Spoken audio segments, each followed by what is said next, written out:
Maybe I should get a chair. Oh, there you are. There's a nice chair. Yeah, I think it's over here. I have notes from the, I think you, but then you sent your, I sent you her notes of the presenter. All right. So are we ready to start? Right. Now, where did Shahrul go? Yes, Bismillah. أعوذ بالله السميع العليم من الشيطان اللعين الرجيم بسم الله الرحمن الرحيم الحمد لله رب العالمين والصلاة والسلام على سيدنا محمد وعلى آله الطيبين الطاهرين وبعد. All right. Yes. Those chairs, there's another better chair in case. No, the chair is not to please. Just have a seat. I am comfortable. Okay, just want to make sure. It's very kind of you. Let us begin. We have made an entry into the topic, but it has been communicated to me. It seems that people are having some difficulty with the material, and also the readings present something of a problem. As you know, the Islamic Seminary of America is currently in a period of transition, and therefore many of the requisite elements or muqawwimat of such an institution are not available, and therefore we don't have a way to make scans and copies and so forth. At least this is what was communicated to me by Mr. Saad Raziuddin. And one of the members of the class, Mr. Shahrul, has very graciously agreed to take the liberty of scanning, and therefore we should be able to make some of these readings available in the form of PDFs. Now, exactly what readings and then how is the course going to proceed?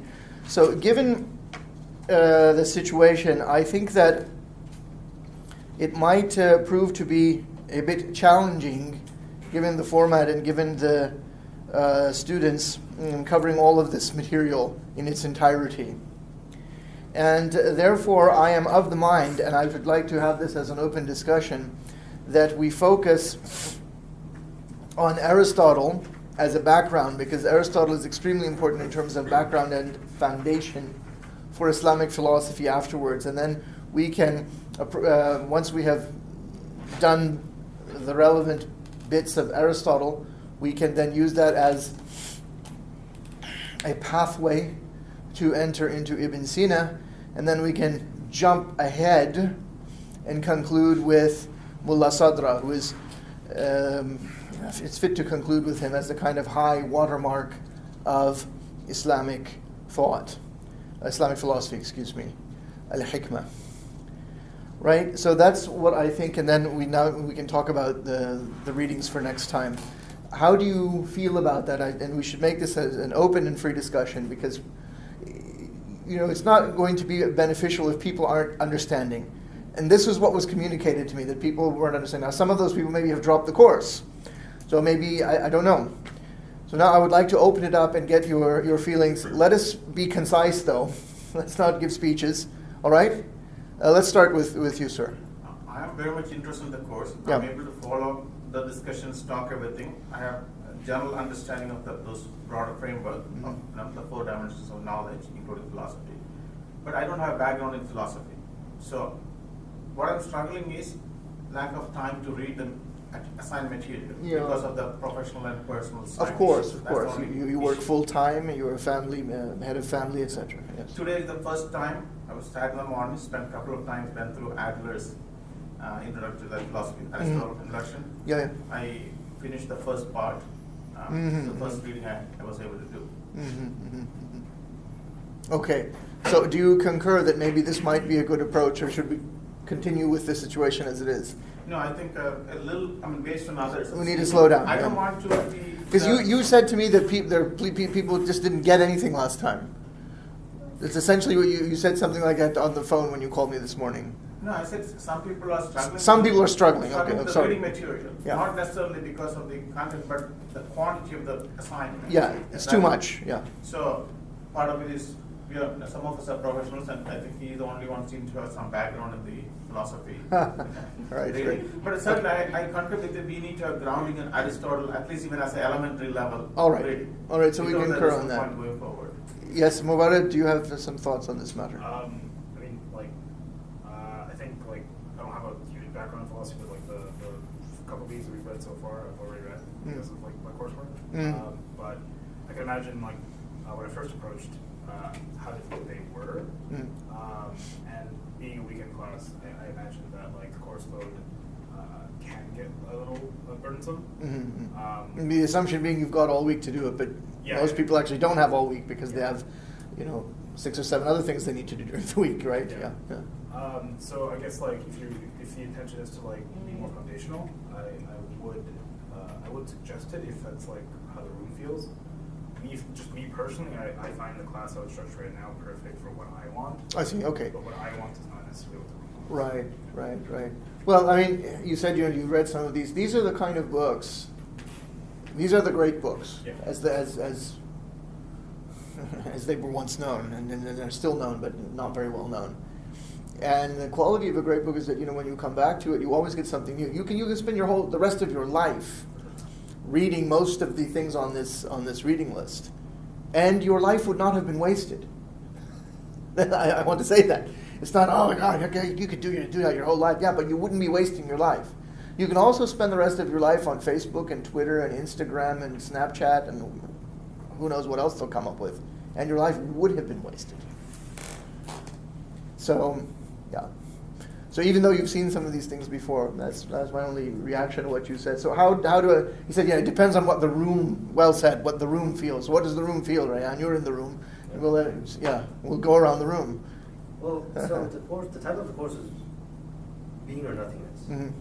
So I don't know because you talk about the falsafa, so I don't know if we should focus on falsafa in general.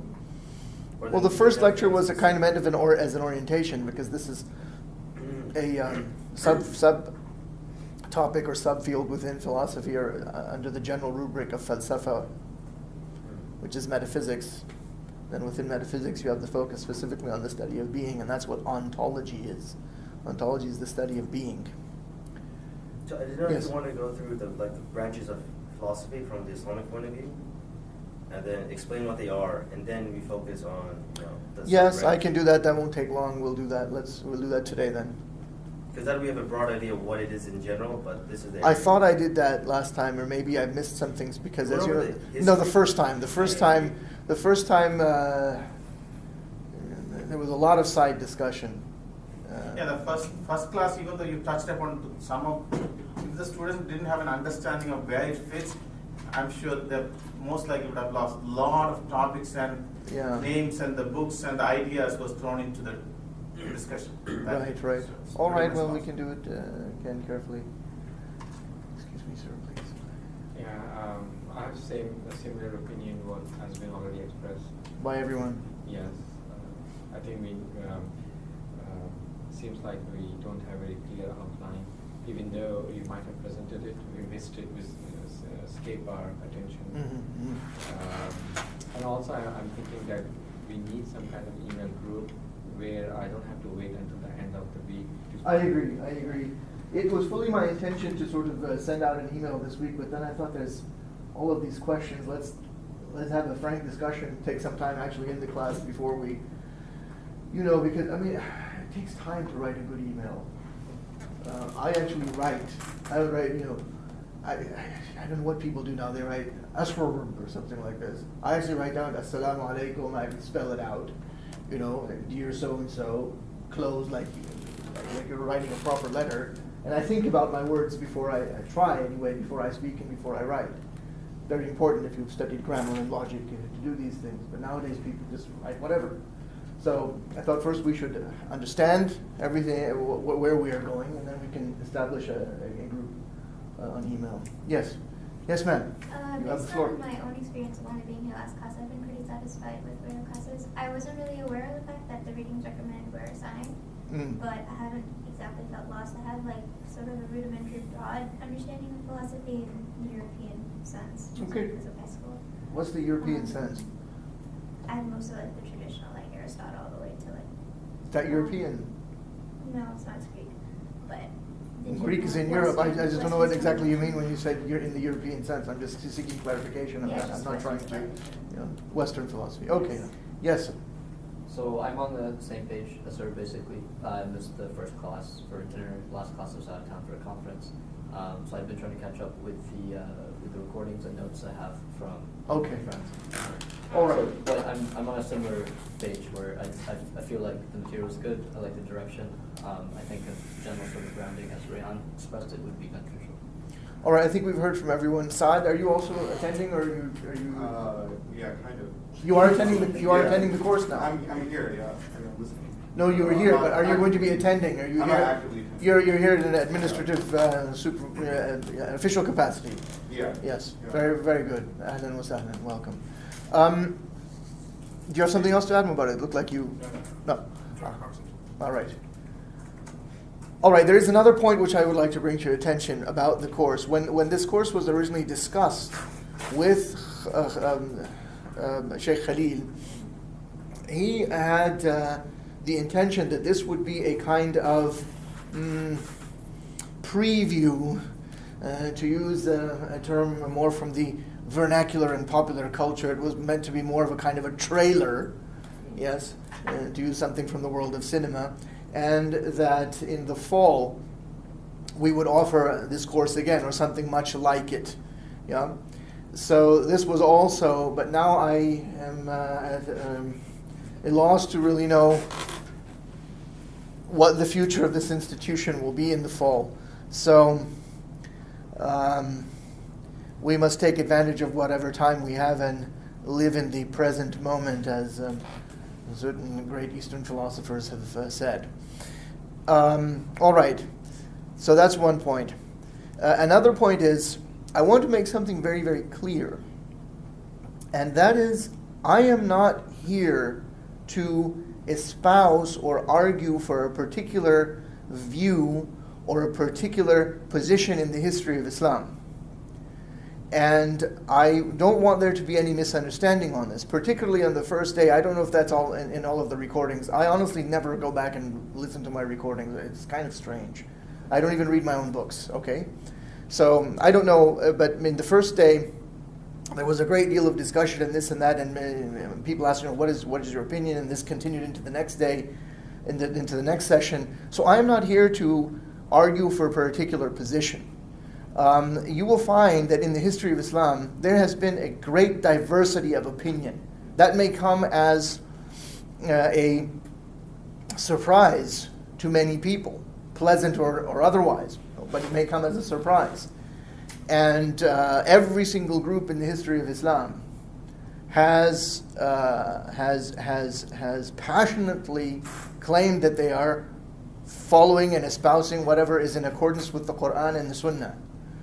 So they have understood these terms in various ways. It's all about the interpretation. And as far as the modern Islamic world goes, there are 9 existing madhabs, or schools of Islamic law.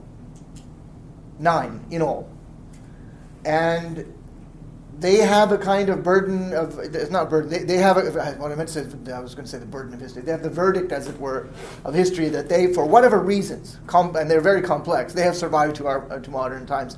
And by virtue of them having simply survived and having a certain number of followers, they have a certain legitimacy simply by virtue of them having followers, right? You can agree, you can disagree. And there was a famous declaration, it's called the Amman Message. I don't know if you were aware of it. Although I think one of them didn't take part. I don't know if it was the Ibadis or the Ismailis, I don't know. I don't remember. And I have that, they actually published, it's online also, even though I suppose one could check. But those 5 existing schools of Islamic law, strictly speaking, are madhabs in the sense that they are legal schools. It's an interpretation of the Sharia with centuries of tradition behind it, right? And those madhabs also may have particular aqidah positions. And a lot of times aqidah or falsafa positions intermingle and interpenetrate with Sharia positions, especially in usul al-fiqh. So usul al-fiqh and usul al-din are interpenetrated to some degree. The masail in those subjects are mutadakhila, interpenetrated, and they overlap somewhat. So those existing schools break into two major divisions, the Sunni and the Shia. In the Sunni schools, you have 5. They are approximately in chronological order by death date of their eponymous founders. Eponymous means it's just known by their name. It doesn't mean that Abu Hanifa had a building somewhere and a board of directors and a bunch of doctors with money and so forth that were bankrolling the whole thing. No. It just means that he taught, he had students, they had a certain body of doctrine, his students had students, and for whatever complex, historical, social, political, whatever reasons, they were able to perpetuate a tradition of master-disciple learning and a body of writing, and that's key, develops, that's associated with the name of that person. So there's Abu Hanifa, there is Malik. Malik is the same person who's very famous for his collection of hadith. It's strictly not just hadith. There are a lot of his statements of Sahaba in there. He had something called the Amal al-Madina. That's a whole other principle. So that's Malik, the Maliki madhab, Hanafi madhab. And then you've got someone named Shafi'i, or Muhammad ibn Idris al-Shafi'i is a fuller form of his name. And you've got Ahmad ibn Hanbal. And it so happens that Shafi'i studied with Malik and Ahmad ibn Hanbal studied with Shafi'i, and I think most of you know this. Well, there's another school which isn't very well known. It's essentially died out. But there are little pockets of people that you meet, and they have a vast body of written legal doctrine which you can consult, and therefore you still have to give it as a legitimacy as a full-fledged school. And that's the Zahiri school. Associated with Dawood ibn Khalaf ibn Ali, or is it Dawood ibn Ali ibn Khalaf, I forget, al-Isfahani. It's also associated with a Shafi'i, established a madhab, or a body of, and doctrine, legal doctrine. And the book on the subject is by Ibn Hazm, who's much later in Spain, and for some reason this madhab was very popular in North Africa, Spain, Andalusia, etc. So that's 5. Then among the Shia schools, you've got the Ithna Asharis, also known as the Ja'faris, and you've got the Zaydis, and then you've got the Ismailis. And the Ismailis are pretty much finished now. There's a very small group, and they're essentially in India. They're also known as the Bohras. And there are some little pockets that survive in Yemen and in Saudi, and there's all sorts of details and so forth. But that's, again, some sort of a madhab. It has legal doctrine, it has books, you can go and you can look if you know Arabic. Then there's the Zaydis, I said this, so that's 3, so that's 3 plus 5 is 8. Then you've got the Ibadis. And the Ibadis you basically find now only in Oman and in parts of Algeria, to the best of my knowledge. But they also have a vast written corpus of writings in fiqh and so forth, okay? So essentially a Muslim then is someone, and it's in all the hadiths, who accepts the principle of Tawheed, La ilaha illallah, accepts the Prophet Muhammad sallallahu alaihi wasallam as the last messenger of Allah, and then he accepts the principle of Salat, Sawm, fasting, prayer, fasting, zakat, and Hajj. Everyone knows this. These are the 5 pillars. Whoever does that is a Muslim. Now, how he goes about to do these things is where the fiqh comes in. And then the detailed beliefs and so forth, that's where it stands. So if someone follows one of those things, then they are a legitimate traditional Muslim. You may not agree with X or Y or Z, but that's the historical situation. That's what we have today. All right? So again, I'm not here to espouse a particular viewpoint. If someone disagrees with what I have said, that's fine. We can discuss. We have to agree to disagree on various things and live and let live.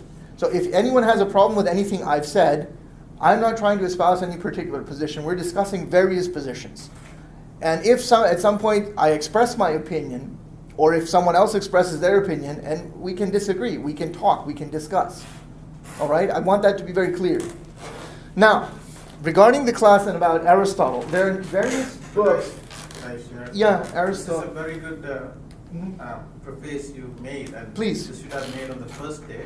The reason is, after the class, there was a discussion, and since I've known you before, I knew your positions, and so I had to correct some notions of 1 or 2 students here and there. So I think, and if you offer this class, again, this preface should be the first one to put out, because people, at least one student, I think, taken things in a negative manner, unfortunately. But I tried to. Well, I appreciate that. I shall keep that in mind. I wrongly assumed a certain amount of intellectual maturity on the part of the people who were present, who raised various topics. But obviously I was mistaken in my assumption. right? At any rate, thank you. Let's move on now. So Aristotle, there are various works on Aristotle. Now, you can read Aristotle directly.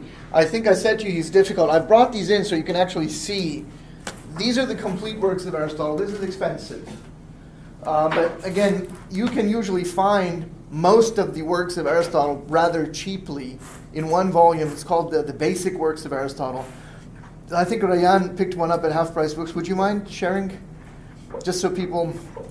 I think a lot of times if you see the book, then when you go shopping for it or searching for it, pretty much most of Aristotle, the important stuff in Aristotle is in that edition, which Rayan has. The Basic Works of Aristotle. And there's various translations.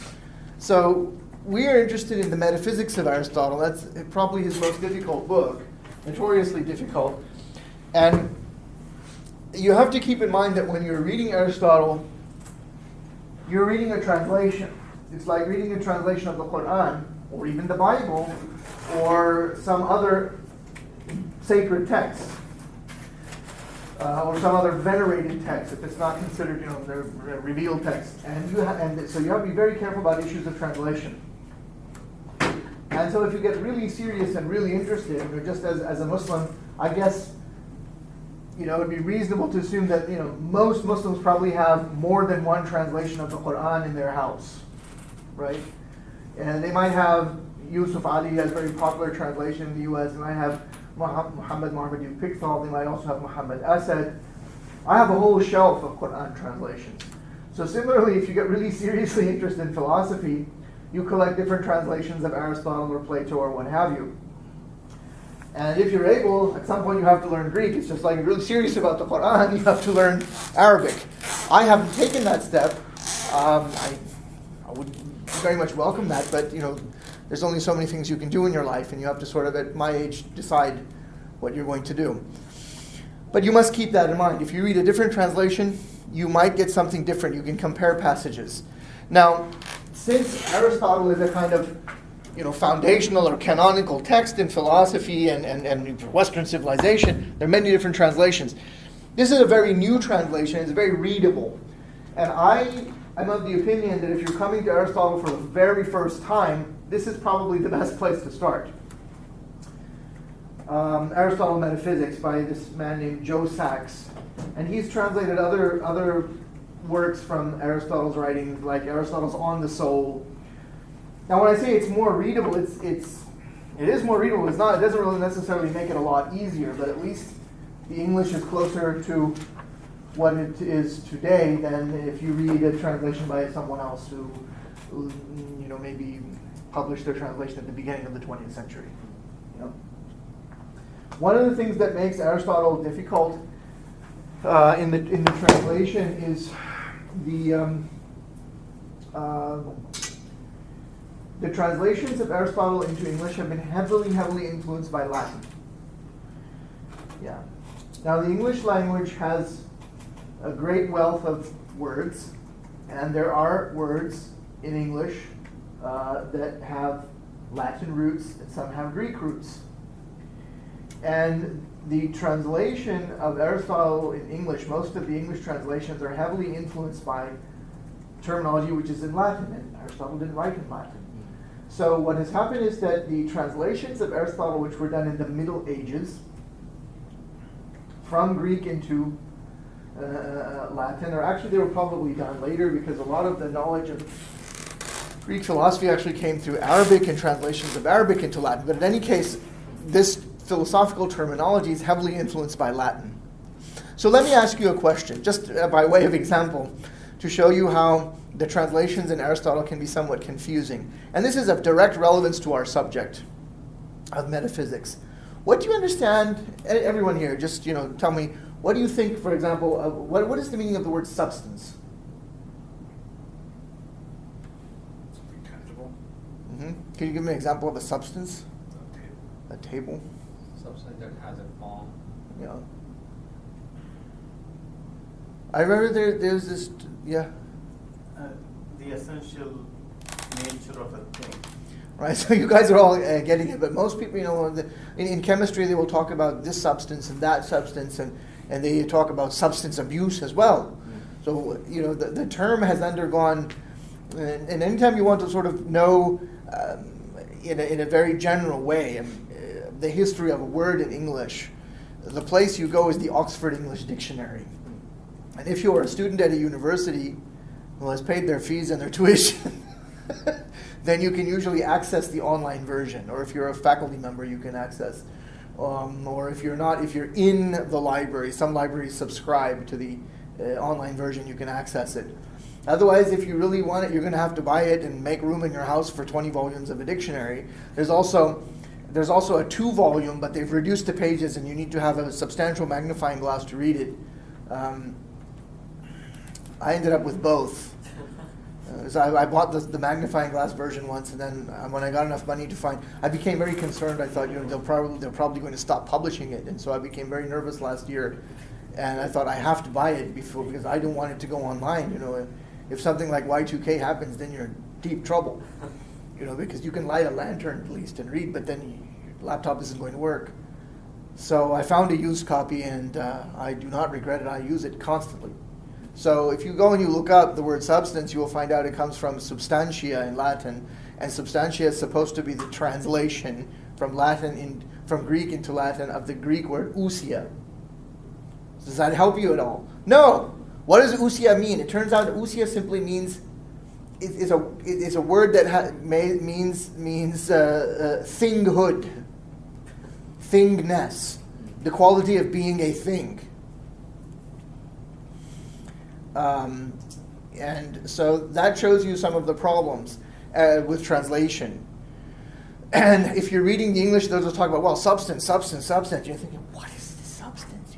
What substance is it? Is it lead? Is it gold? I remember when I first read, it's something like chemistry. So you have to keep that in mind. Then there are other words. If you read Aristotle's book on the soul, it's an extremely important, extremely influential work. He gives a definition of what the soul is. And if you read it, it's in Greek, literally, because he says that the soul is the first entelechy of an organic body having the potential for life. That's a paraphrase, and there's a couple of places where he gives this. She's saying, what's an entelechy? I remember when I first read that. So I had to. I read it. I think I was in my dorm room, I was in another room, part of the campus. So then I had to walk across campus to go to the Firestone Library, and it's a big library. Princeton University has 7 million volumes. They're not all in one place, but it's a big library. And then you had to walk into the reference room. The reference room was like walking the length of the prayer hall down there, and you walk all the way to the back there, and there's the OED, and you take it out and get the E volume, and you look up entelechy, and it says, from the Greek, entelechia. And then you kind of think, yeah, so? So then you have to find the Greek dictionary. And having been a diligent student of mathematics, I knew the Greek alphabet. Because we use it in calculus and stuff. There's epsilon, delta, lambda, and also, all right. So epsilon, I think, and nu, and you find the word in the Greek dictionary. And you read and read and read, and you kind of scratch your head and wonder what's going on. Turns out Aristotle basically invented this word by putting together a bunch of other words, and it literally means being at work, staying itself.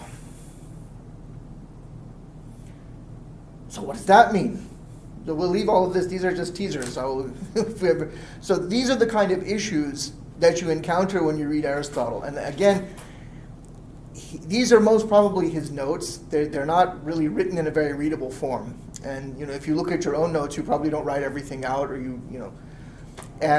but the thing about Aristotle is that he was using the everyday language that people knew in his time. He wasn't inventing some fancy terminology. That's at least according to Joe Sachs, this translator. So if you're going to get the actual Aristotle, this is probably very good. The Joe Sachs editions are very good. He has translated Aristotle's Metaphysics. He's translated On the Soul by Aristotle, which, oddly enough, in Latin is usually in English is known by its Latin name, De Anima, which simply means on the soul. And in Greek it's peri psyche. Anyhow. So he's also translated the Physics of Aristotle, and the translations are good because he usually gives an essay. explaining the key terms in Greek and gives a glossary and very, very linguistic and proper. And he's taught the books for years and years and years at St. John's College in Annapolis, Maryland. So that's a couple of things on Aristotle. Then there are some introductory works on Aristotle. I mentioned these before. This is very, very readable. Now, some student told me a couple of years ago when I taught a similar course at American University in Cairo that he found a PDF somewhere. So, I don't know how legal or illegal that was, but, there's all sorts of things online. So if you can find it, otherwise it's not a terribly expensive book. And this, too, you can probably find, it's all according to your fortune. You can often find this in the half-price books.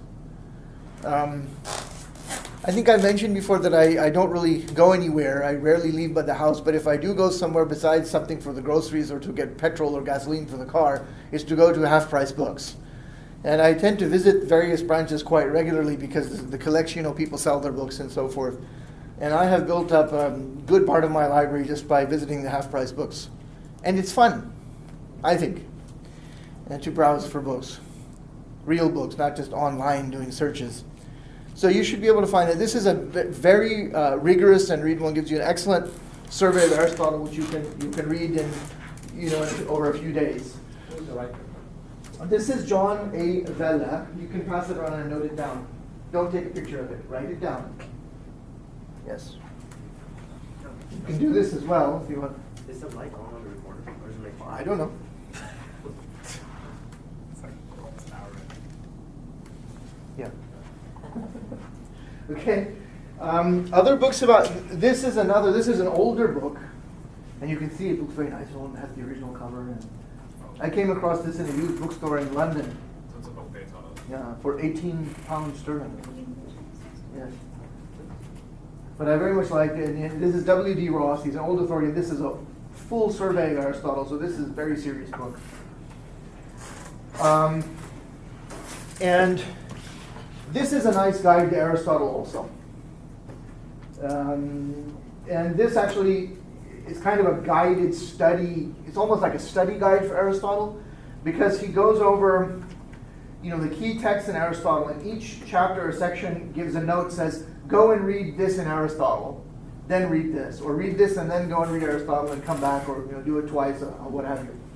Aristotle, the desire to understand. So I'm just going to pass these around if anyone wants to note them down. Finally, on Aristotle, this is probably the easiest book introducing Aristotle. And this guy, Adler, really had a mastery of presenting the complex in the most simple language. This is called in Arabic as-sahl al-mumtana'. Is anyone familiar with that? Sahl means easy, mumtana' means impossible. So what that means is that he makes it look easy. This is a concept which is also there in calligraphy. Like if you actually see one of the greatest calligraphers in the world right now is Muhammad Zakaria. Or if you see Hassan Shalabi, and there are videos on the internet, so you can actually, you see them write how perfect it is. And it's so natural, it's like breathing. So, but can you do it? No. But when he does it, he just sits down and he's writing. He can even talk at the same time. Yeah, so I was going around and I was at the grocery store, and he's writing. He makes it look easy. That's a sahl al-mumtana'. Or it's like a musical composition. Somebody, like these great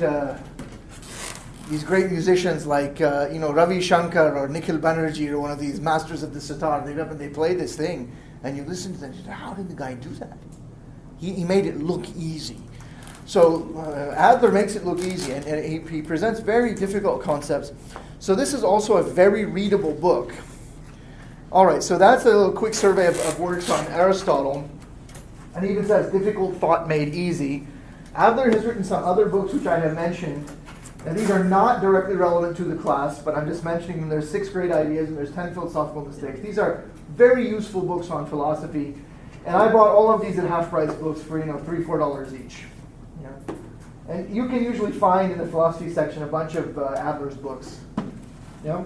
All right, so now the question is, what are we going to read then for Aristotle? I think that I think that this is probably the best for our class because it gives an overall structure. Have you read this book, Mubarak, in any of your philosophy classes? I've read the Reed also. You read the what? The Ross. You've read the Ross book. That's what they teach at the university. That's good. Yeah, Ross is a bit heavy, I think. This is very readable, and it's directly grounded in the actual text of Aristotle. And he gives references. Adler doesn't. Adler just takes the ideas, he's digested Aristotle over a course of a lifetime of study. And he has, distilled it and given it back to a common readership. So I think that we could make Aristotle for Everybody as a optional book. Anybody can go and get it.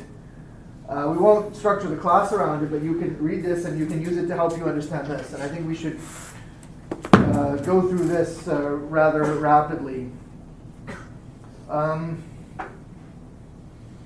I think we would have to go through the first 2 chapters, the introduction, which is a page long, chapter 1 and 2, so that's about 63 pages. Can you scan that? I can give this to you. Is that possible? Yeah, she's good, yeah.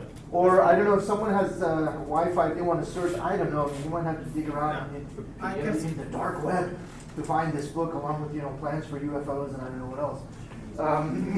I'll scan. Yeah, I think honestly, if you want to do the whole thing, because I hate having half the book. But I'll also search online and.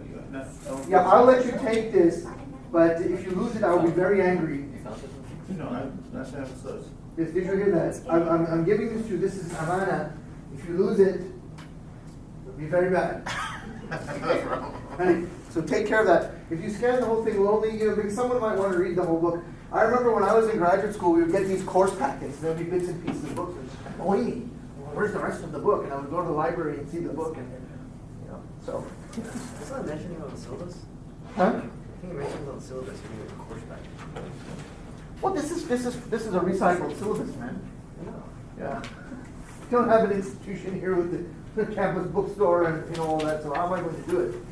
We're just going to have to do it like this and get an email out the packet. Okay? Is that fine? So we'll do that, and anyone who's interested, you can just go. If you're a very busy person, you don't have time to physically go to the bricks and mortar half price books. You can go on halfpricebooks.com. And you can click it, and if you want to pay full price, I think it'll cost you probably $10. You could probably go on Amazon if you have Amazon Prime. Click order, and you can go on your phone right now. It'll be there tomorrow. No, the Kindle version I downloaded was $6. Stop for a while. You have a Kindle. Oh my God. Yeah. I never bought a Kindle. I tried my friends. I didn't like it, but if Kindle, you zap the book right into soon they'll have it Bluetooth into your brain, I suppose. You found a PDF of what? Yeah. Graphic books. Aristotle. You did? So you don't need the book now. Can we make the script? I have that's the script. so where's the link? Sorry. We need to get the link to everyone. Yeah. You need to download it. Yeah. Okay. So we can tick that off our list. So we're still on books, okay, and readings. So are we clear? So we have Viella. Is it Viella or Vella? Vella. Also, the PDF, the buy a purchasable PDF version for $5. So it's anyway cheap in case if you want. Okay. And that's a relative term. For some people, $5 may not be cheap. Everyone has different situation and outlook. Right. Okay. So this is the required. So for next time, do I need to write this down? No? Okay. So for next time, in Aristotle, A Guide for the Perplexed, read chapter 1, basically the whole book up to page, let's get this right, up to Fusis, so up to page 62. Read to page 62. That's doable in a week. Very doable. In fact, if you can, read it more than once. And if you want, you can actually refer to Aristotle. That's actually relatively easy, because you can find the older translations of Aristotle online. Even if you don't want to buy it, if you're one of those people who likes to do things online, then there's many versions of Aristotle. You can download the whole of Aristotle some kind of PDF, and there's the Gutenberg project, and there's many, many places where you can find Aristotle. You can even get the whole Aristotle in Greek if you know Greek.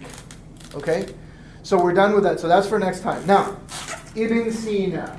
So all of this is building toward Ibn Sina, and then to Mullah Sadra, and we're going to just go over that. So this is a serious book. How much did I pay? I don't know. I bought this in Malaysia for 401 ringgits. I don't know what that is. Probably $50 in America. $50. Yeah. Now this is a nice edition. It's hardcover, dust jacket, traditional book. And it's fatter than it actually would be. It's actually a rather thin book in Arabic. But this has the Arabic and the English side by side. The translation is by Michael Marmura. He's a serious scholar, a native speaker of Arabic, Christian. I think he was a Maqdisi. You understand what Maqdisi means?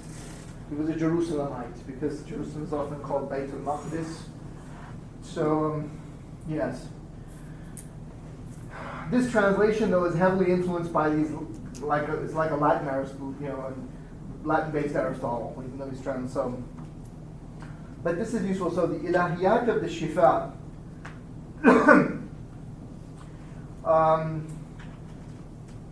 I think this is the only English translation. I don't think you can buy a separate English translation of this book. There's more than one edition in Arabic. There are commentaries. It's a whole area of work. Is this the Ilahiyat? Yes, this is the Ilahiyat.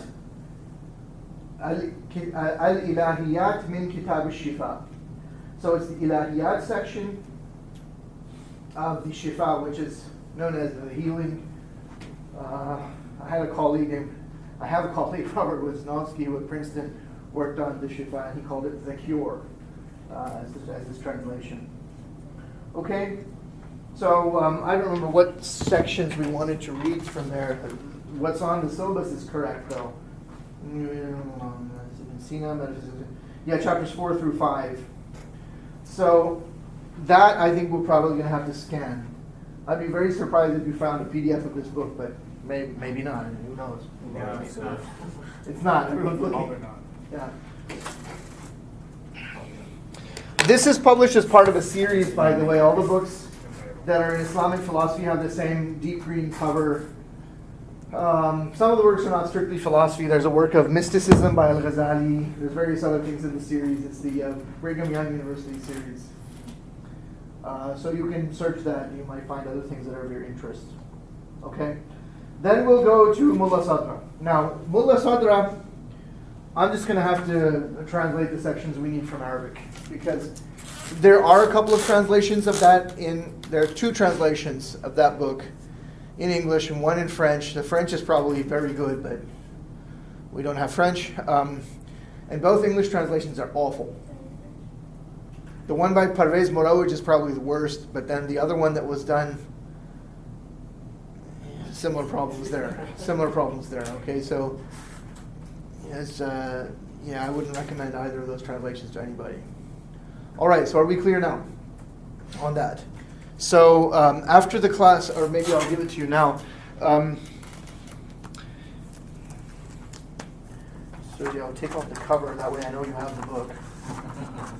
Yeah. So we need pages, I'm not going to ask you to scan this whole thing, but we need pages 19 to 29, but it would be good if you could just do a title page with it. Yeah. Yeah? The title page would be good. Page 19. It's on the syllabus, but 19 to 29, yeah. Chapters 4 and 5. Okay. Chapters 4 and 5. Yeah.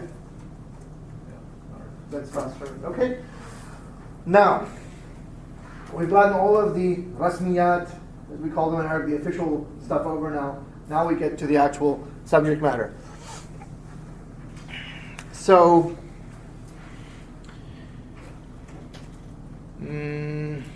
where do we go now? Yes, I did say some things in the first class. Maybe they bear repeating. Philosophy has had something of an ambivalent existence in the history of Islam, because it was seen quite often as a foreign science. Excuse me. You understand, it was seen as a foreign science, a kind of unwelcome interloper in Dar al-Islam. And therefore, it was looked on with a certain amount of suspicion by many early authorities. These kind of reservations regarding philosophy culminate in a famous work by Al-Ghazali known as the Tahafut al-Falasifa, Refutation of Philosophy, in which he tried to destroy philosophy on its own terms by resorting to argument, which is interesting that he sort of accepts the premise and tries to show that philosophy is mired in the muck, as it were, of its own contradictions. In effect, it gets stuck in the mud of its own internal inconsistencies. In the view of Al-Ghazali, that was his opinion. He argued at length for that in his book Tahafut al-Falasifa. Tahafut al-Falasifa also exists in this series where you have the metaphysics, the Brigham Young University series in Islamic philosophy. It's a dual language text. It's a good translation. There was an earlier translation before, which you can probably still find somewhere. It was published in Pakistan by Sabih Ahmed Kamali. It's an earlier translation. It is an interesting book.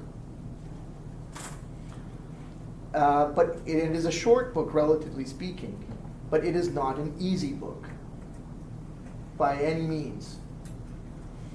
It's written in a very good, elegant Arabic, and it was refuted. Comprehensively refuted. There's a sort of line-by-line rebuttal to the book in the generation immediately following Al-Ghazali. Al-Ghazali died in 505, and there's a rebuttal called The Refutation of the Refutation by Ibn Rushd. Now, Ibn Rushd is a very important thinker, and if you're interested in reading that, that's translated into English in its entirety. But I think it's published in the Gibb Memorial Series, and it's a pretty expensive book. I don't know if the Brigham Young people published that or not.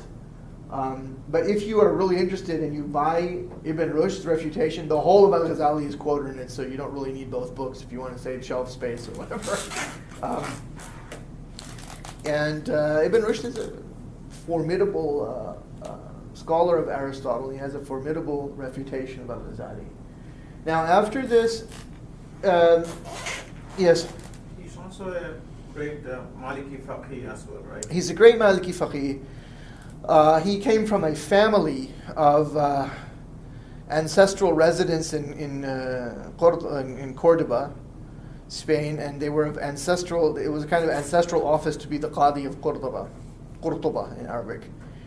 And his grandfather was also a very famous jurist, and they're both known as Ibn Rushd because there was some early guy who's in the family lineage by which the family gets to be known, and so they often speak of Ibn Rushd al-Jid, Ibn Rushd the grandfather, and Ibn Rushd al-Hafid. So the philosopher is Ibn Rushd al-Hafid, Ibn Rushd the grandson, but he's also a very serious physician. He has texts on medicine, and he was a royal physician. And he also is a very serious jurist as well. So he has a book, a very serious book, and I use this book quite frequently. It's on comparative Islamic law. It's called Bidayatul Mujtahid wa Nihayatul Muqtasid. And Ibn Rushd, maybe because he's a philosopher, maybe because he's a physician, maybe all of the above, he writes very, very clearly. You can't really be a philosopher, and you can't really be a really successful physician, especially in the old system where you don't have CAT scans and a million all these things, where you have to just take the pulse and look the person over and figure out what's wrong with them. You have to be a very clear thinker. And that clarity is there in his writing. So Ibn Rushd's Refutation, I think, is a very formidable work, but it didn't gain much of a it wasn't well received. And Ibn Rushd is kind of forgotten in the Muslim world until modern times. And there's a kind of a rediscovery of Ibn Rushd. And he became more famous in Europe, and he's known in Latin as Averroes, and many of his books, which he wrote as commentaries on Aristotle, don't even survive in full in Arabic.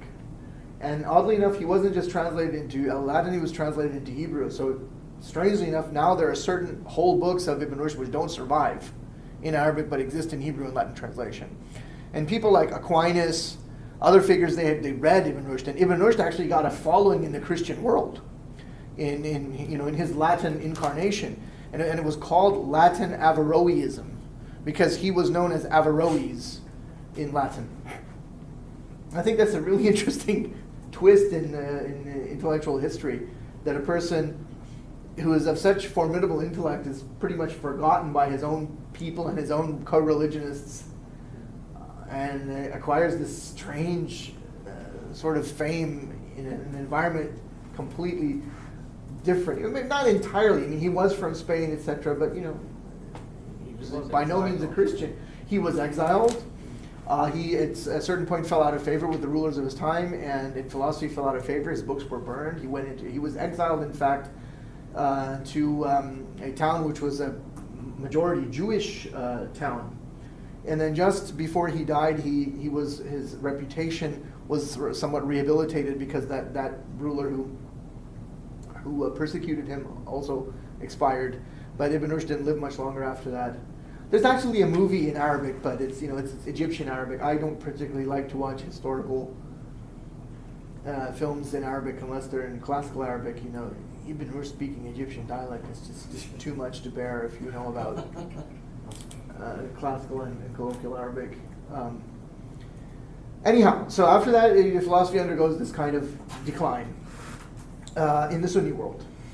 And it kind of philosophically influenced thinking, philosophical style of thinking, still continues, but under the guise of sort of intellectualized Sufism associated with the school of Ibn Arabi. And by the school of Ibn Arabi, I mean the tradition of master-to-disciple commentary on his works and the transmission of his teachings through his direct disciple, Sadr ad-Din Qunawi, and then his disciple Mu'ayyid ad-Din al-Jandi, and then his disciple al-Kashani, Abdurrazzaq al-Kashani, who was a 12er Shi'i. His other guys are Sunnis.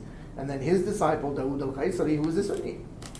And then after that, there was a kind of continued engagement with philosophy to some degree or another, particularly in the eastern lands of Islam, by both Sunnis and Shi'is, but more so the Shi'is.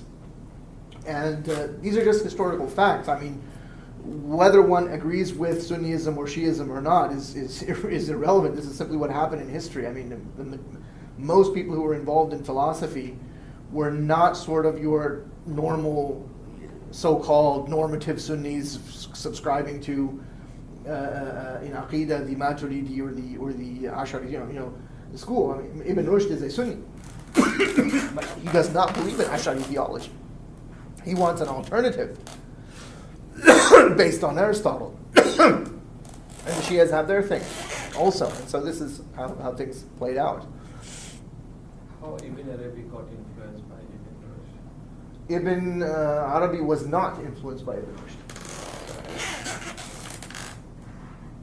So I think you mentioned these Sufis somehow inherited or yes, philosophy. Yeah, the philosophy was acquired as kind of semi-clandestine, I would say, life in the Sunni world under the guise of Akbarian Sufism. Akbarian meaning Ibn Arabi is known as a Shaykh al-Akbar. So under the Akbari school or the Ibn Arabi kind of school, which I just mentioned. And the reason for that is that Ibn Arabi didn't actually study philosophy, but these other guys who came after him, who were his disciples, did. And when they commented on Ibn Arabi, they very much used this kind of vocabulary and presented things in those ways. And so Sadr ad-Din Qunawi, his direct disciple, in addition to being an all-around master of other subjects, including hadith, people used to come from far, far away to get ijazah from him in hadith and study study a particular hadith book with him, and it's called Jami' al-Usul, in fact. Anyway, but he was also heavily imbued with the thinking of Ibn Sina and the terminology of Ibn Sina for metaphysics, and so the ideas of Ibn Arabi were presented in a very metaphysical language, very much like that which you find in Avicenna and Ibn Sina. And this same figure, Sadr ad-Din Qunawi, people, intellectuals were in touch with one another. And the Shi'i theologian, Nasiruddin Tusi, who's also a philosopher and commentator on Ibn Sina, entered into a correspondence with Sadruddin Khunawi. And one is definitely a Sunni figure, the other one is a Shi'i figure, and they had a correspondence, but they weren't arguing about typical polemical issues. They were having a very deep exchange in letters on the nature of being, on the nature of existence. So the Ibn Arabi writing, how do you classify the mystical inspiration or metaphysics? Where does his work lies? That's a very good question. I think that Ibn Arabi's work defies classification. He's not strictly one or the other, but he's more one than the other, I would say. Because Ibn Arabi, by his own account, did not compose his works in a didactical kind of fashion. He didn't sit down and think, all right, I'm going to make an outline, this is my chapterization scheme, and I have to say this in chapter 1, and I will say this in chapter 3, section 2, I will focus on this, and this is my conclusion. He doesn't write that way. He specifically said that he would write under an inner spiritual kind of compulsion. It's as though and he's essentially claiming that his writings are all ilham. That's really what he's saying. And so in the case of the Fusus al-Hikam, in fact, it's a very short book, about 100 pages, in which I have done some work. He claims that this book was given to him in a vision by the Prophet Muhammad sallallahu alaihi wasallam. The Prophet sallallahu alaihi wasallam, he saw him, he handed him the book, and he said, "This is Kitab Fusus al-Hikam, bring it out to the people." And then he says in the khutbah of the book, he says this in the opening intro of the book, and then he says, "And that's what I'm doing now." And I am not a person who has received revelation. I'm simply conveying what I've seen. So you can take it or you can leave it. You can accept it, you can reject it. But and Ibn Arabi claims this kind of a spiritual, supernatural kind of origin for everything he wrote. He says he never wrote on his own.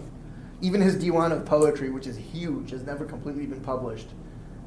And it's a really eloquent and in times absolutely bizarre and fascinating work. There's a whole study that's been devoted to it recently, came out, called The Poetics of Ibn Arabi. It's a very interesting book. It's very expensive. It's like $90 hardcover. I contacted the author and asked him if he could send me a copy, if I sent him a copy of my book. And he said, "I don't have the published version. It's my PhD thesis, so I'll send you a PDF," and he did. His name is Dennis Macaulay. He went to Oxford. I've never met him, but I've exchanged a few emails with him.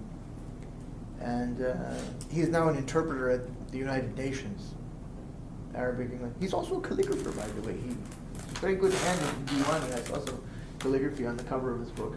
Anyway, so Ibn Arabi is hard to classify. What is the importance of Ibn Arabi work? I mean, when he claims such extraordinary,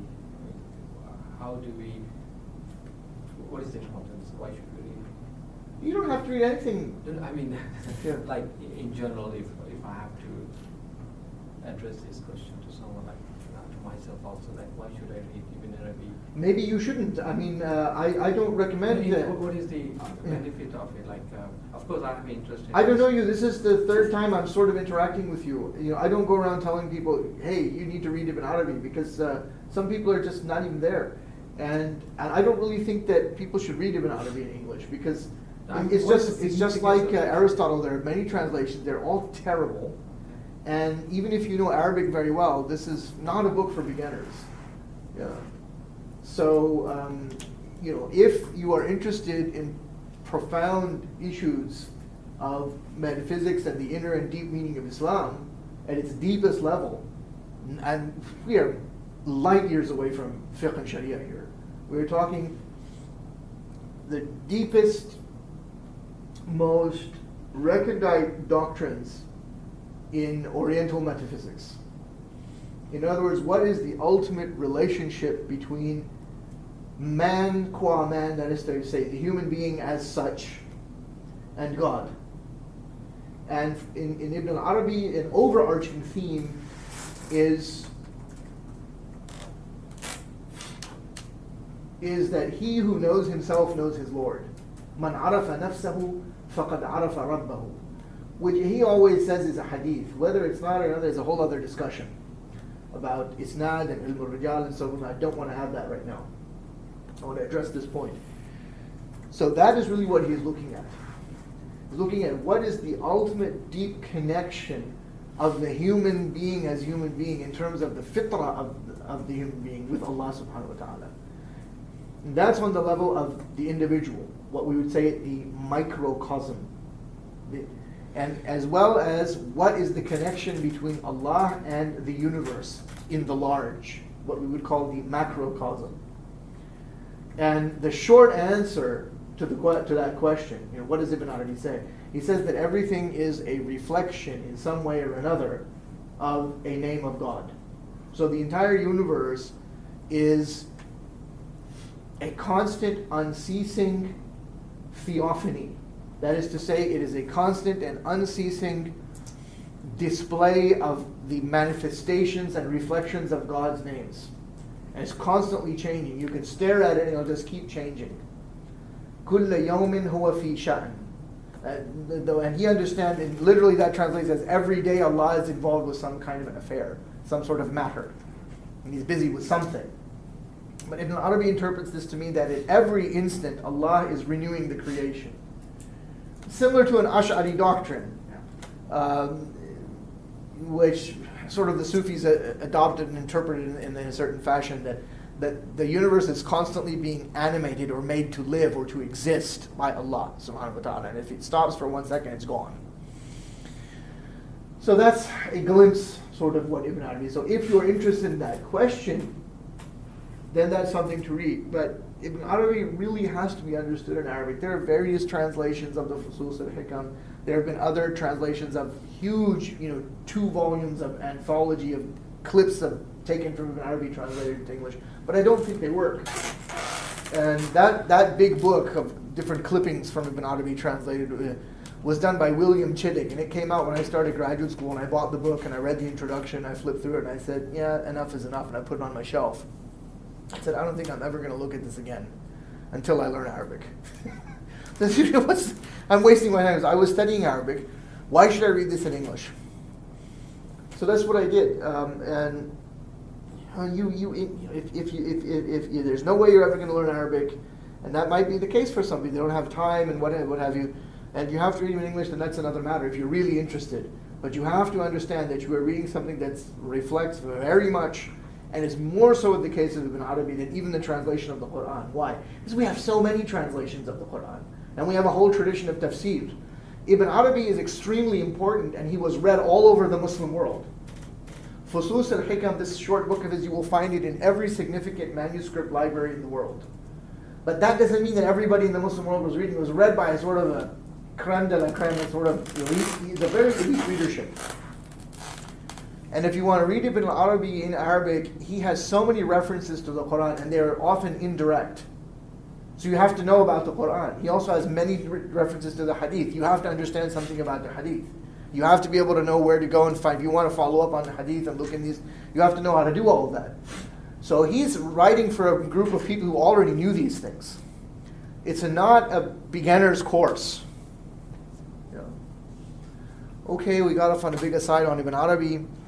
Our actual topic was, philosophy. So in short, then, philosophy as philosophy, not under the umbrella of something else, survives very much into the Shi'i world and into the modern Islamic world. The key figures in philosophy in the Shi'i world, there's a guy named Mir Damad.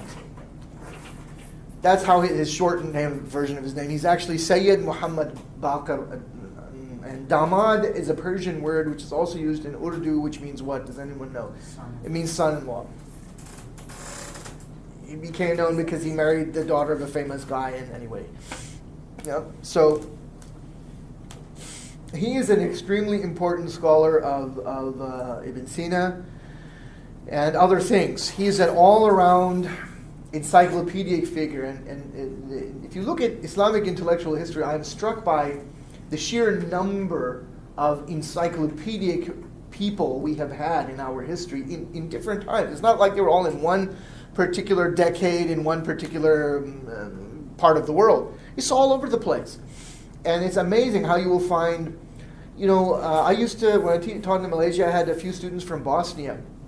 And I said, I'm really interested to know about the history of Islam in Bosnia and the ulama of Bosnia. Is there any kind of book? Because usually most parts of the Muslim world have some sort of a book about the great people. And he said, yeah, there's a book in Arabic about this great ulama of Bosnia throughout history. There's a similar book about the great ulama who were produced in India. It's in 9 volumes in Arabic. And you find that a lot of these people were encyclopedic figures. They didn't just work on hadith or tafsir or fiqh. They worked on all of these things. And some of them even worked on subjects which today we would call physics, modern mathematics, mathematical physics, astronomy. So Mir Damad is one of those. He's not just a philosopher. He has a very serious book on ilm al-rijal called Rawashih al-Samawiyah, which people still refer to in the Shiite world. He's also a very spiritual sort of person. He has commentaries on. He has a commentary on one of the prayers of Imam Ali, which is known as the invocation for morning, called Dua Sabah. That's never been published. That he wrote in Persian. That's in manuscript. I discovered this manuscript and wrote an article about it. I think it's my first published paper, actually, way back when. So he's a shakhsiyya mawsu'iyya, we said, an encyclopedic personality in Arabic. And his student is Mullah Sadra. And Mullah Sadra sort of represents the high watermark of Islamic philosophical thought. He presents a grand synthesis of everything that came before. And he establishes a whole new tradition because there's a kind of break between him and Mir Damad on questions of metaphysics, which we will get to when we study Mullah Sadra. And he then inaugurates a new kind of school or tendency which continues into modern times. And I should emphasize that philosophy in the ancient world, I mean Plato, Aristotle, Socrates, and philosophy for Muslims as well, despite what other Muslims said about them, said they were kafirs and weren't good Muslims or what have you because they thought this thing or that thing. They all continued to pray, fast. They did all these things. You've been seeing it. This is how they lived, and they had some kind of a practice, spiritual practice. Even the ancient Greeks did. We just don't know about it because they're very hush-hush about it. They don't really write about what their spiritual meditation was about and how it was done. We don't know. But we know that people like Mir Damad, Mullah Sadr, they didn't just sit around reading books and arguing all the time. These guys, they used to pray, they used to fast, they used to do additional stuff. I'm sure that they were doing tahajjud prayers and doing extra dhikrs and things like this and reading the Quran. They weren't just sort of secular intellectuals, which is how oftentimes in the Western tradition they think that a philosopher should be, and they make it sound like people in their own tradition who were in ancient times, like Aristotle. But if Aristotle were alive today, he'd be some kind of atheist guy like Noam Chomsky.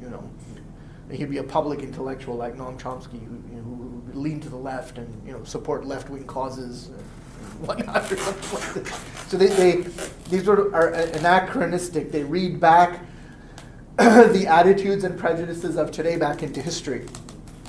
So we mustn't make this mistake.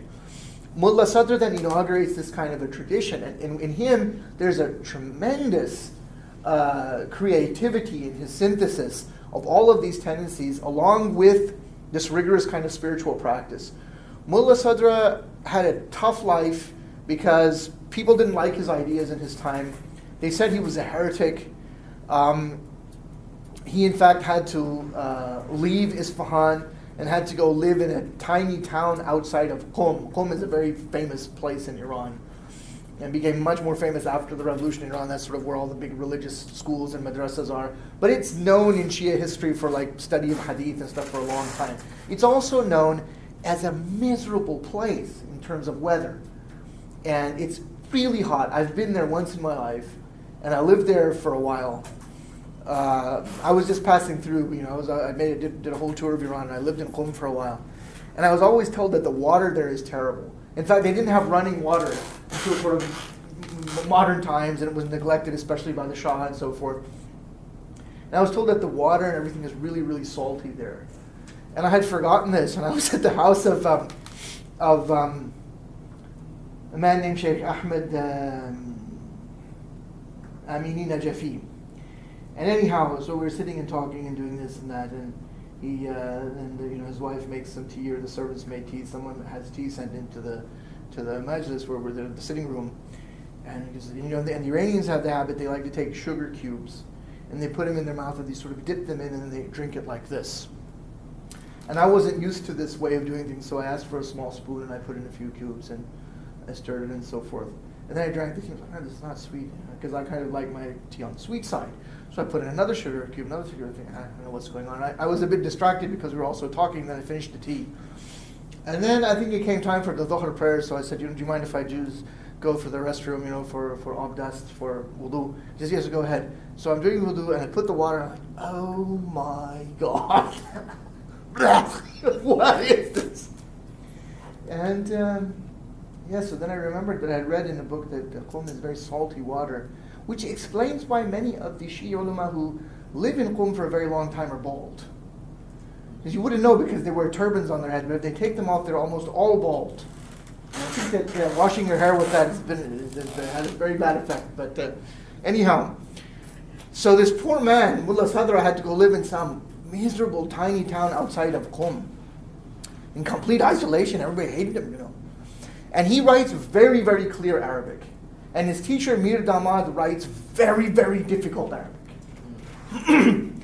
And there's a famous story, it might be, legendary, I don't know how true it is, that Mullah Sadr wrote his master a letter complaining to him, I'm having all these problems. And Mir Damad says, well, it's because your Arabic is too clear. You have to write like me so nobody understands what you're saying.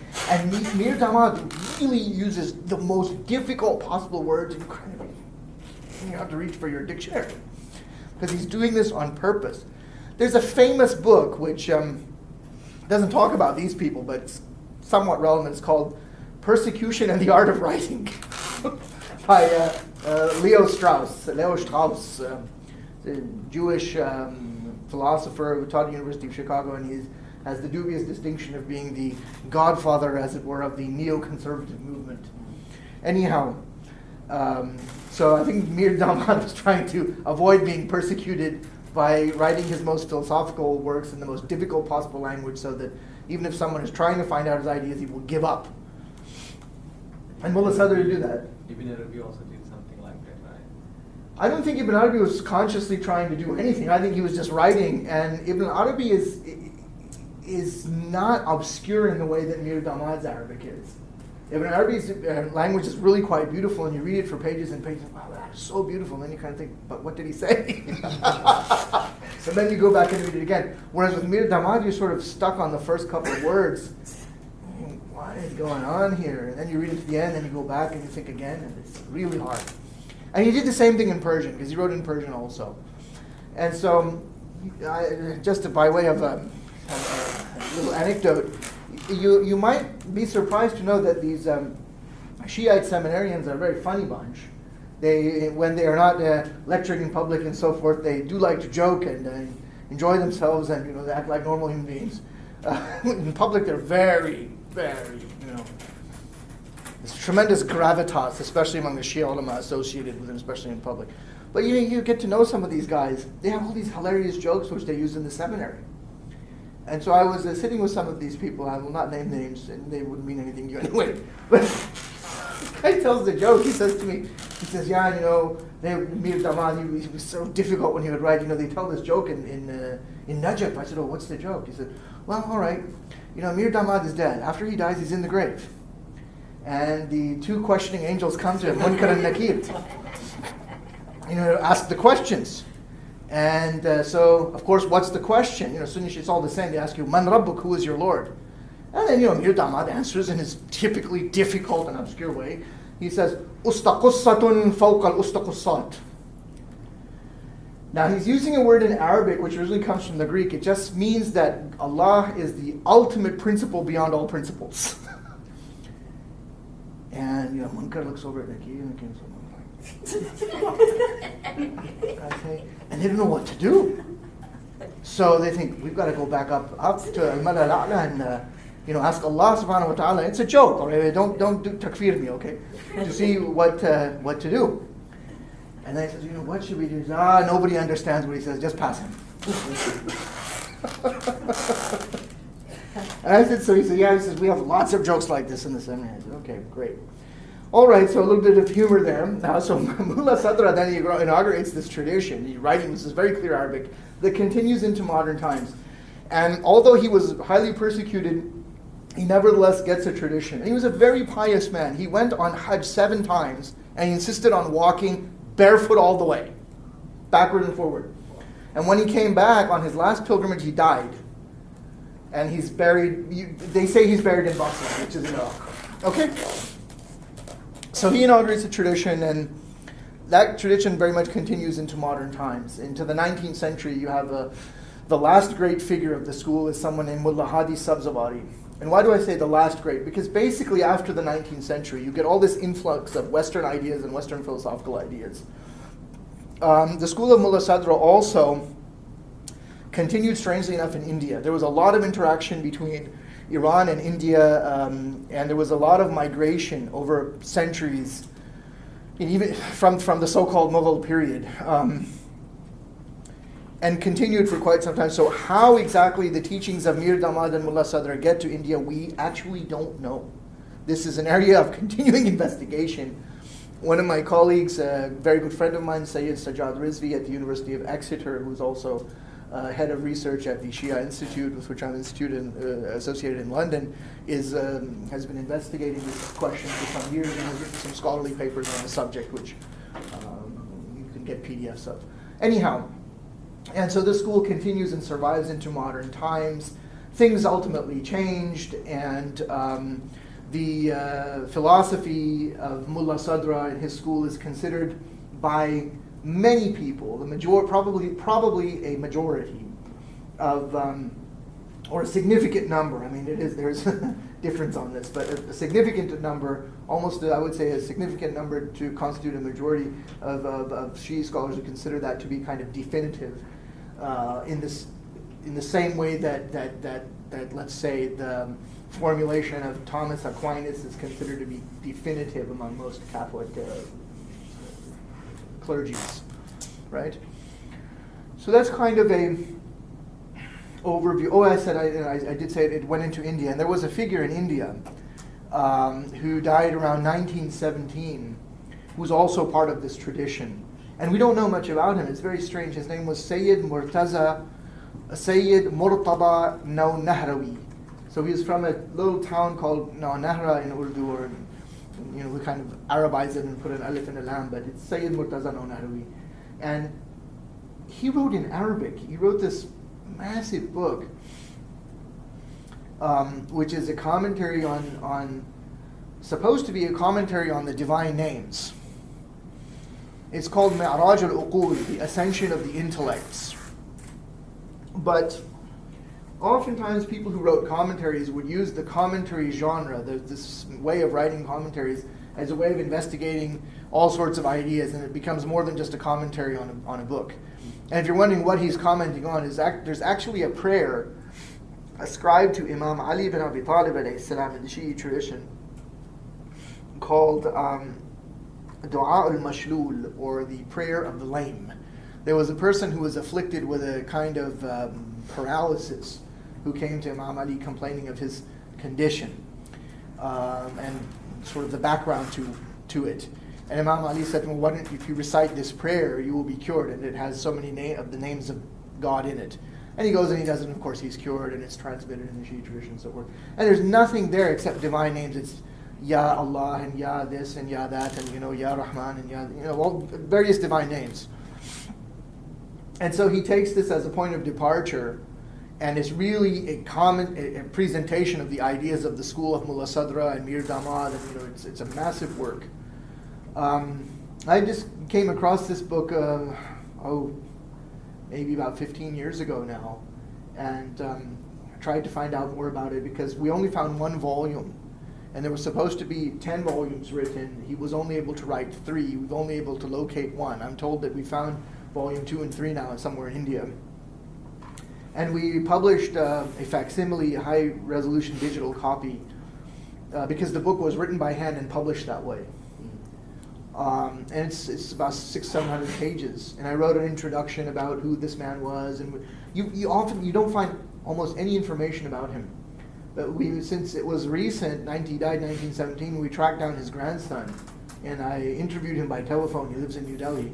It was very interesting, kind of intellectual journey to find out about this book. But that shows us that many things in Islamic intellectual history still remain open. And there's things we don't know, especially with the influx of Western civilization and Western influences and so forth. People have all gone off in another direction, and people like Sayyid Murtada have been forgotten. And it's a real shame. But anyway, so that's the kind of historical overview. When we talk about philosophy, falsafa, in the Islamic context, we really mean hikmah or wisdom. Philosophy as a term comes from the Greek philos and sophia, which means love of wisdom. And it's a term which was coined by Pythagoras, whose name is also associated with the... It's a very important theorem. Unless you've studied advanced mathematics, you don't know how pivotal and important that is. And I said it's associated with his name. He didn't actually come up with it. We actually have Babylonian tablets that far predate. And there's no way that the ancient Egyptians built the pyramids without knowing about this relationship of triangles, and it's just associated with his name. But he comes up with the word philosophy. You had your name, your hand up. Excuse me. Yeah. Yeah.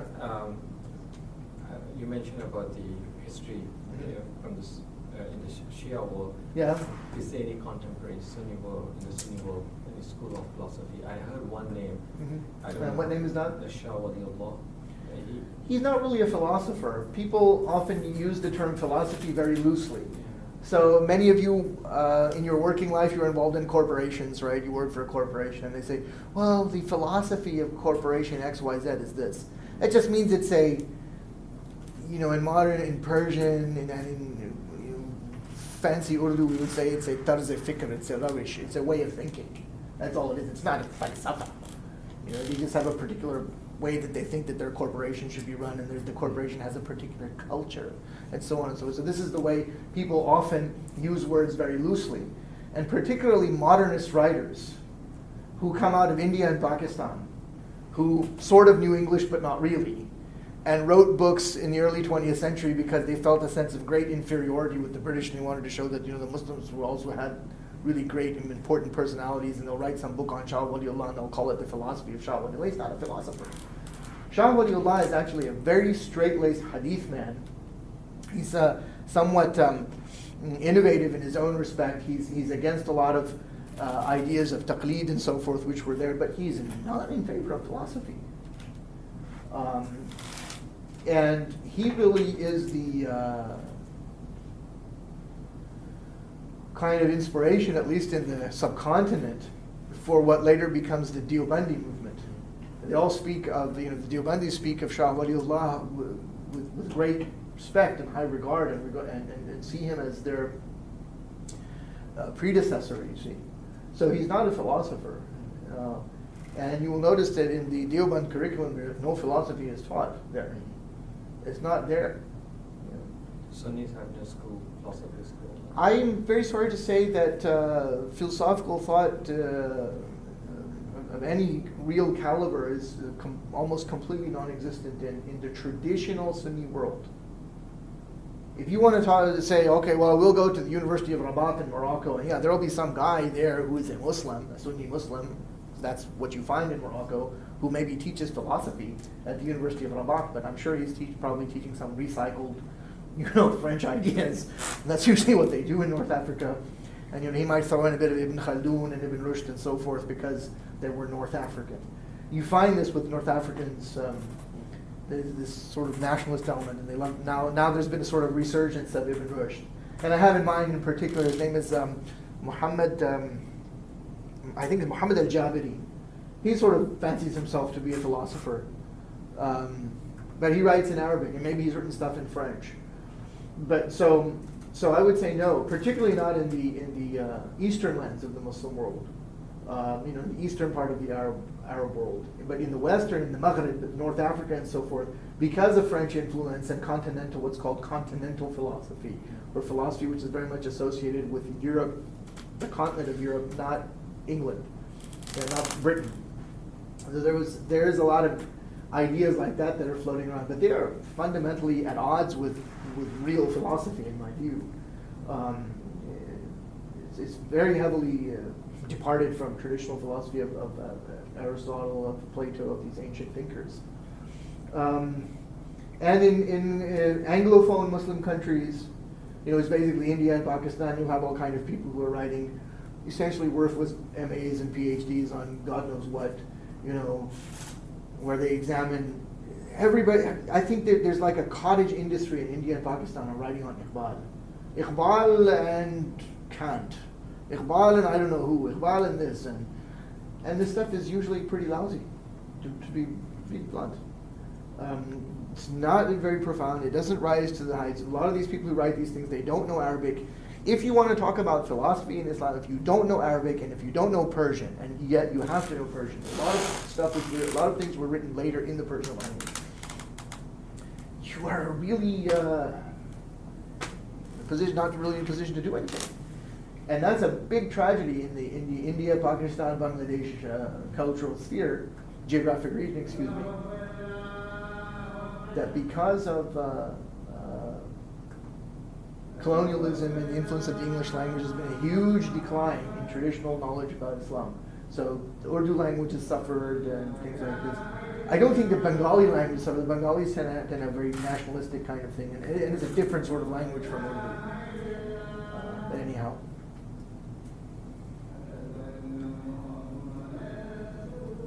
So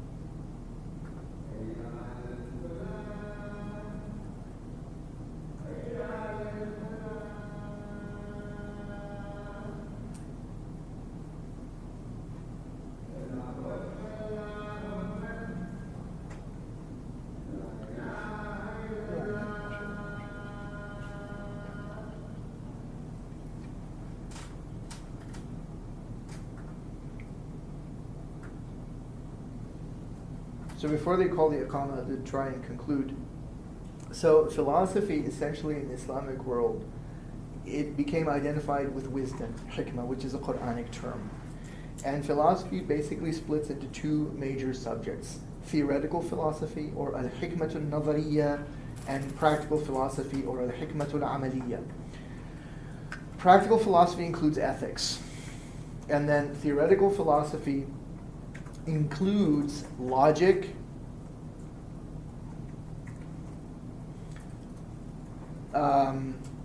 physics, metaphysics. And typically they also include mathematics, arithmetic and geometry, and even astronomy and music. Practical philosophy. Theoretical philosophy. Okay. So strictly speaking, for the ancients, in theoretical philosophy, they also included some of the liberal arts. Now you have to understand that the liberal arts, the traditional liberal arts, are 7 in number, and they are the trivium and the quadrivium. The trivium are the basis. There are 3 things. They are logic, grammar, and rhetoric. Mantiq, and then nahu and sarf, and rhetoric is balagha. And balagha, at least in Arabic, includes what's called ilmul ma'ani wal bayan wal badi'a. All right? And then the quadrivium is arithmetic. That means the study of discrete quantity. And then there's geometry, which is the study of continuous quantity. This is traditional geometry of Euclid. Then there is music, or music theory. It doesn't mean they're sitting there jamming out on guitars or something. It means that they are studying the mathematics of music. It's very Pythagorean. And then there is astronomy, astrology. There was no distinction by the ancients, and even the Islamic world. There's no separate word really for astrology and astronomy. They differentiated between the mathematics, or what we would today call mathematical physics or mathematical astronomy. Usually they would call that ilmul hay'a or ilmul hay'ati. There's a ta marbuta. And then predictive astrology, where you try and predict the future and so forth, was usually called ilm al-tanjim. And yes, most people in this history of Islam have said tanjim is very problematic or haram or various things, right? So theoretical philosophy then would include sometimes these elements from the quadrivium under theoretical philosophy, namely arithmetic, geometry, music theory, and astronomy, astrology. And then the other subjects were logic, physics, metaphysics. So logic is from the trivium, you understand? So that's theoretical philosophy. Practical philosophy is the domain of the domain of ethical action. So in logic, you look at whether a proposition is true or false, for example. In ethics, you look at whether a particular action is right or wrong, just or unjust, moral or immoral, ethical or unethical, etc. And ethics is further divided into your personal ethics, and then the application of practical ethical action in the family. And that in Arabic was called tadbirul manzil.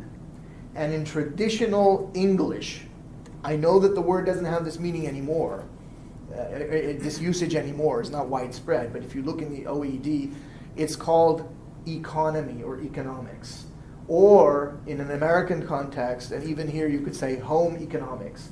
When I was a young man in high school, and this is before all sorts of other crazy things happened in America, they would divide the genders up, and the boys would go and study shop class, and the girls would go to home economics. And in home economics, the girls would learn how to sew and bake cookies and whatnot, and they'd have the guys hammering and doing things like this, all right? They don't do this anymore. And if they do, you can probably go to either, it's very confused now, the whole gender thing, right? So home economics, though, is tadbirul manzil, how you ethically run your family, your household, what is the rearing of children, the relationship with spouse and greater extended family, because in the Islamic world there's extended family. Yeah, what do you do? And then this was also then taken and extended to the governing of a polis, the Greek, or the city. And that's called tadbirul mudun. This is very neglected now. And then, so what that is that in the context of Aristotle, when talking about ethics, he wrote a book for his son called the Nicomachean Ethics. His son was named Nicomachus, probably named after his father, who was named Nicomachus. And Aristotle then also wrote a book it's called The Politics of Aristotle. How do you run a state? And it's very influenced by the Republic of Plato.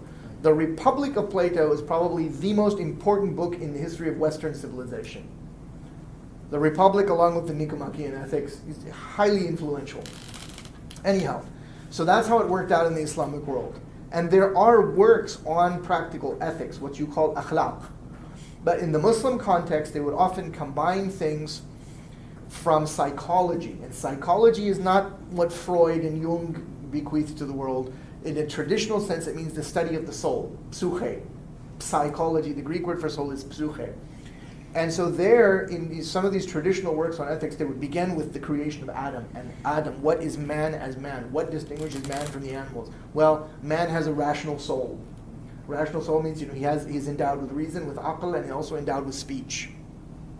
So that's how they would proceed in their works on ethics. And one of the most famous works on ethics is by Nasiruddin al-Tusi, who was a Shi'i scholar. There's also, and he's actually translating and expanding upon a original work by a Sunni, I think he's Sunni, Miskawayh. Has a very famous book on akhlaq. So this is a kind of overview of how philosophy is divided. And in theoretical philosophy, metaphysics was considered to be first philosophy. Al-falsafatul ula. Aristotle never uses the word metaphysics. He speaks of first philosophy, and he also speaks of the study of divine things, which became translated into English as ilahiyat. And what he was really using, he was using the Greek equivalent of the English, which is a Greek origin, theology. And the main subject in metaphysics, and our subject in what will follow in the course, is the study of wujud, or being, or you can also use the word existence, where you study the existence as such, not as a particular thing, not as a particular existing thing, but existence as such, all by itself. And that, within metaphysics, is what is called ontology. So I think that brings us very close to the Salat time. I hope now that things are a bit clearer.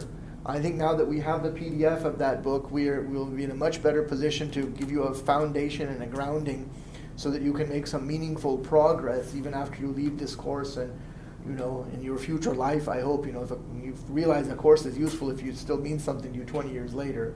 Inshallah, let's see what happens. So that's how we will proceed. Just the first two chapters. Yeah, if you want to read the whole book, you're welcome, but we will talk next time. Up to 62 pages, right? Yeah. First 62 pages. Yeah. So that will give you a good background and grounding in Aristotle.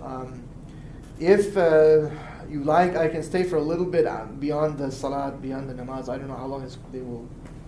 We should be starting soon. Yeah. We'll start now. We'll finish in 10, 15 minutes maximum. Yeah. So we can wait until Iqamah, or if people want to go for wudu and stuff, you can go. I have my wudu. I'm just going to pack up my books, and if you want to chat, we can. And after prayer, I'll just meet you in the back, and if we still have some outstanding issues, we can. I think it's better to come here. To come back here? Yeah, because I don't want philosophy. The reason is, the general level of community, right? The moment you talk about philosophy, of course, we can talk grand VDT elevate the community's level. That's a next level. Right. Do you think we would be burned at the stake? Probably. Yeah. What? Just like people will come and bring their uninvited opinions. Right. Would bring us more options. See, the notion is, the general notion of Muslim, even Islamic philosophies are these weirdos away from. Weirdos. Yeah, Yeah. yeah, that's the notion out there. Unfortunately, that's the case. Good. So I think we can come back if we